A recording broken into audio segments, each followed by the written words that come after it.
Now, here's Chief Meteorologist Tony Petrarca with your live Pinpoint Doppler 12 Futurecast.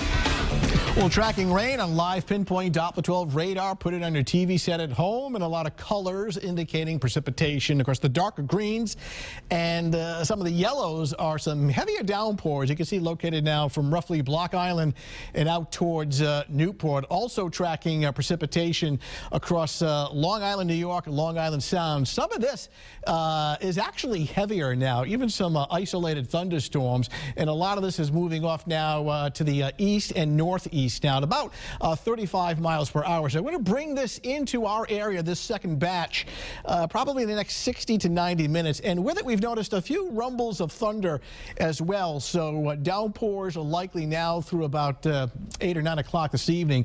Thereafter, I do expect some of this precipitation to be winding down to more of a drizzle. But we continue to get these wet systems loaded with moisture moving into our area as they all track off to the north and east. So certainly slowing down the evening commute in some locations. You can see some of that heavier rain now down in Narragansett with reduced visibility. And here in Providence, the precipitation not quite as heavy. Again, most of it now, at least the heaviest, is from roughly Newport out towards southeastern Massachusetts. But we are getting some areas of fog forming with that high humidity right now. Coventry coming in at 45. So once again, these temperatures nothing like what they should be for early May. Satellite and radar composite shows that moisture working in. Problem is we have a kind of a traffic jam in the atmosphere. So here's the next weather maker that we're watching across the Great Lakes. This will move into a position off the Mid-Atlantic coastline, and instead of going out to sea, it stalls and it slows down, which means it's a more prolonged period of wet weather. And the storm tracker, the jet stream, does not help. These are the winds in the upper levels of the atmosphere,